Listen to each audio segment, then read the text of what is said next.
A shout out to Ge.Holla and Hey, GeHolla, G.Holla. GeHolla. Shout me to God here, man. All y'all said entertainer, shout out my guy Ge.Holla. Rocking right now with Ge.Holla. Thank you so much. Shout out to Ge.Holla reaching 1 million listeners on his podcast. Welcome back, ladies and gentlemen. Man, I'm talking about one of the coolest men on the land to ever touch sand. You know what I'm saying? Welcome to My Celebrity Life. Juan Escovedo, I'm a percussionist and singer, writer, and all that. So I have a new CD out called The J, and that's why I'm here to promote that. But my father's Pete Escovedo, who played with Santana, had his own band, Azteca, 16-piece band, Escovedo Brothers, and all that. And my sister Sheila E, amazing percussionist, singer, played with Prince, and I also was on the Prince tour, on the Purple Rain tour with her. And my brother's Peter Michael Escovedo, who's done a bunch of TV shows, a musical director on TV shows. So we're all musicians, and we grew up, and we're all from Oakland. So we started playing when we were young, and my father, like I said, percussionist, musician. So we always had instruments and stuff in the house. So all of his kids, my siblings, we used to just practice and play in the front room. And he had all these amazing musicians just coming in and out the house.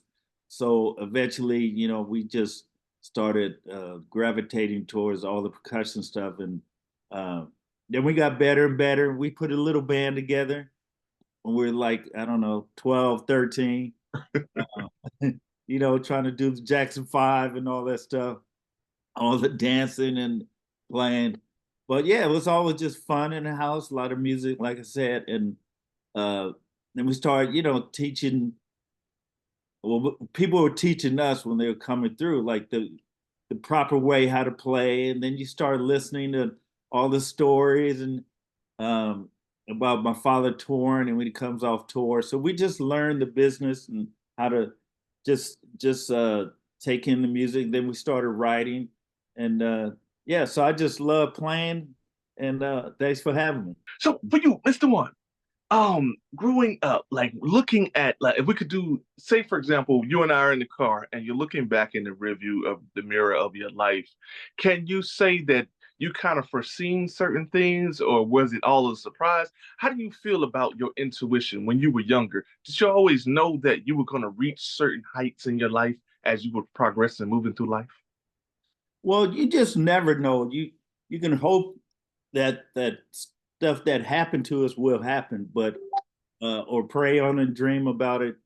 But I never thought that we got if you can see the sign on this side, it says Escovedo Boulevard. So we got that a couple of months ago, where we grew up on 9th Ave and East 21st in East Oakland. So my whole family was there. My mother, even my younger sister Zena. We have our own street in Oakland called Escovedo Way. So that, never thought that would happen. I mean, sitting in the front room practicing, never thought on this corner and this corner we're gonna have our own name on the street. So that was a surprise. But yeah, I knew that we were gonna be musicians because following in my father's footstep and watching him perform, we had the connections when we were younger, which really guided us and helped us to, like, my first recording, I think I was 13 or 14 working on an album. So that's kind of crazy. But looking back, it's like, man, some people never even get a chance to be in the studio or record at all. So to be that young and learning right then and there, about mics and the sound system and all this stuff. Well, everything's changed, how you can record and stuff. People have their own studios in their own house, like now, and even radio stations, they can do it from home. But before, you have to go in the studio. But just being in the studio, recording, doing all that. So I knew I was going to be a musician at one time, but I didn't know, we're going to be playing with Prince after the movie Purple Rain tour. Like, that was that was pretty amazing. 100,000 people in front of us when we were on tour. So yeah, and then my sister get a star on the Hollywood street in LA. So that was pretty impressive.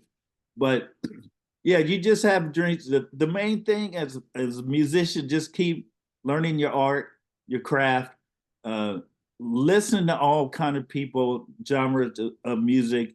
And now, you can Google anybody's name, any type of music. They teach you how to play, they guide you, and just keep going. And you never know where it's going to take you.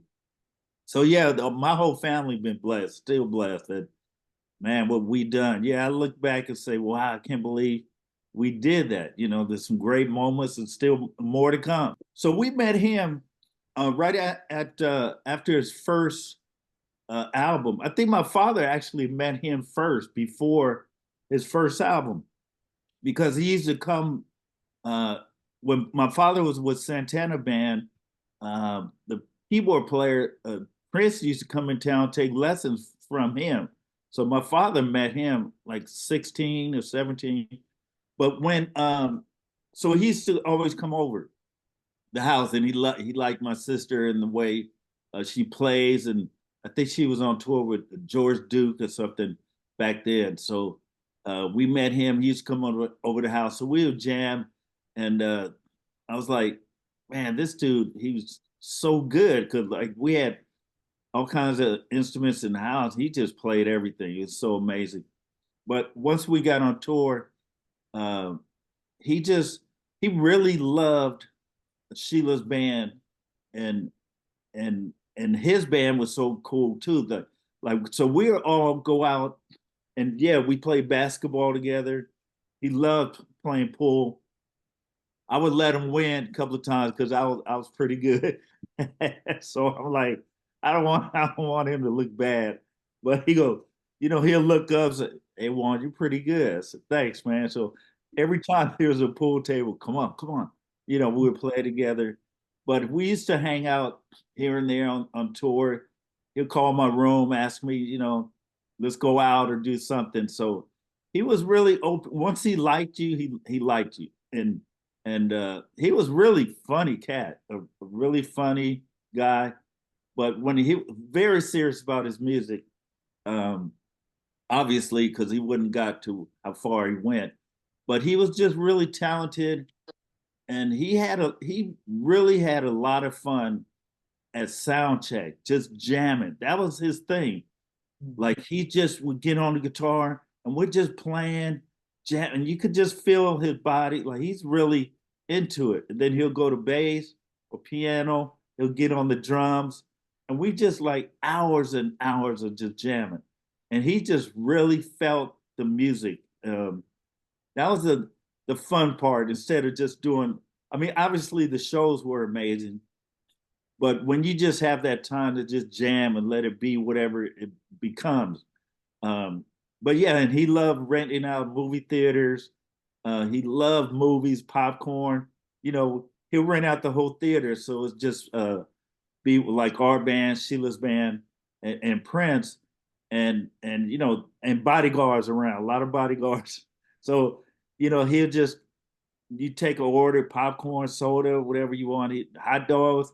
Bodyguards just go up and down the aisles. We just grubbing and eating, watching a movie. That was pretty amazing. I said, I didn't even know you can rent out a movie theater, but that's different kind of money. When you're younger, you're like, you don't think about that stuff. You just, but yeah, he was just fun. He was a great guy, funny guy. Yeah. Ooh, man, I appreciate you sharing that with us, man. Your life is a movie. I know one day they're gonna be making a documentary some kind of way about you and your family, because you got a lot of great stories to tell. And man, I would love been just a fly on the wall. I know y'all had a ball. It was actually on Unsung. If you look back, I don't know what year. Yeah, we were on Unsung, and they did documentary of the whole family. That was pretty impressive that they can find footage and stuff that I haven't even seen, and it was like, man, and looking back at all the stuff we did. But yeah, it's a great life. We have a great time.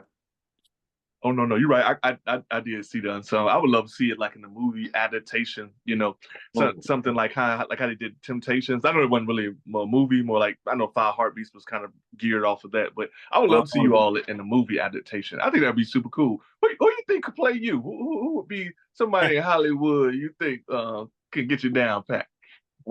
Brad Pitt. No, I don't know. Got to be a Mexican Creole, from New Orleans. I don't know, man. I never see. I didn't think that far up ahead, but yeah, I'll think about it. I don't know right now. I don't know. Okay. That's all right. What's the name? Well, he probably got a little bit older now. Danny, was it Trevito? The one that got the. Yeah, like he's a great actor. Oh, he sure is. Yeah. I can see you. They de-age him a little bit, make him look close to your skin tone. Yeah, that'd be dope, man.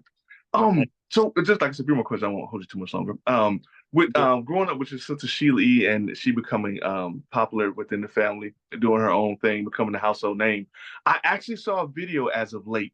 I don't know if it was 1 or 2 years ago. Your sister was actually in the mall somewhere, and the guy walked by, and he was playing her music. And she turned the camera around and she was like, "Look at this guy. He's playing my music and he doesn't even know who I am."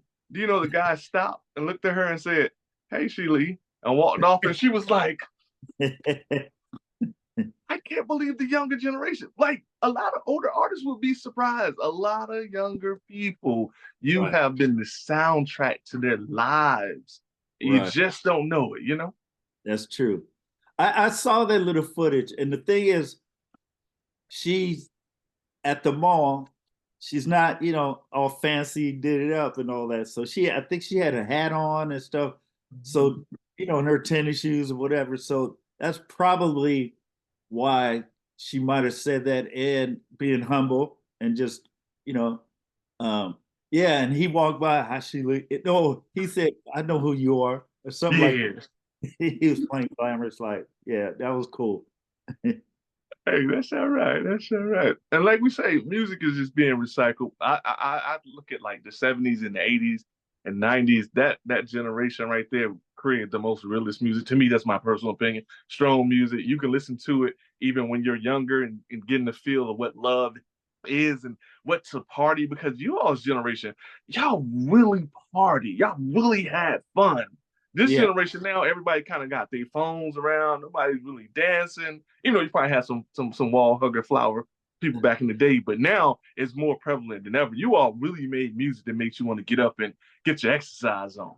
Oh, thank you, man. Yeah, we love it, and to be playing still with my father. I just played with him a couple of days ago. He's 88 and going to be 89 in July 13th. So that's a blessing right there. And he still sounds great. And yeah, we still get together and play, and we're just still having a great time. And yeah, so it's just great to be on stage still with my father. So yeah, you get at the point where you just you're learning, and then your acts, and you just playing with other bands, touring. I toured with a lot of people. Jody Watley, I toured with her. MC Hammer from Oakland, did some shows. Tony from Oakland, and a lot of you just start to learn that when you're playing their music and stuff, you're just like, man, I can't wait to do my own, and just, I know it takes a lot of work, and it's a whole nother thing to carry your own weight and do your own stuff, as opposed to learning somebody else's song. It's the business side that's it's a lot to do and carry it. But anyway, so I always, play the piano. When I was younger, took some lessons and stuff and playing. And then you just start creating stuff in your own head and writing and stuff. So when let me see, I've been writing for years, but once the pandemic hit and I had a lot of time at my house, I said, it's time to start to do my own CD, do my own songs. So that's what I did. I started working on my own songs, and then Raphael Sadiq has a studio right down the street in LA from my parents. So I used to go over there and stuff and keep our distance. And but I said, Ray, I said, I want to do my CD. Can I, use your studio? He said, yeah, because back then, excuse me, it was still COVID. So that, spray everything down and just go in his room because he has a bunch of studios there. So I use his studio where he doesn't let anybody in but his music. So I got a chance to go in there and work on the songs. What my co-writer Michael Alvarado, and then Martin Kemper sang lead. El DeBarge sang on this album on the song Angel. My sister on drums. My brother co-produced and engineered. But yeah, it was just exciting to write and put it all together. So I always thought about doing an album, but when it's done, it feels so great to know how much time and work it took me and the other musicians playing on there. Jonathan Montez on piano, the bass player just did an amazing job on the CD. So I'm just happy it turned out good. And then I got to do some videos. So I have actually 7 videos on YouTube. Mm-hmm. So you can check it out when you get a chance. That's right. That's right. Oh, I already checked you out, my brother. I already seen you doing your thing. You know what I'm saying? Looking smooth and cool. You got the jacket on. I already seen you, man. Hey, you doing your thing. Thank you. It was fun. Yeah, my brother directed those videos. Oh, wow. He did a good job. Good quality, great quality. Yeah, good.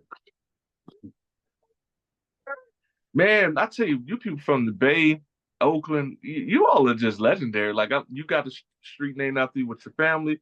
I had a chance to talk to E40. His sister told me what it was like them getting their street, it just shows how important and vital every generation of music is, and the ones that's still alive, that's been here the longest, like your father generation, then coming on to you all's generation, how important that you are. Like, there is, for me, my personal opinion, I personally do not believe in no type of age gap or ageism or anything like that. I think as long as you're alive, you should make music.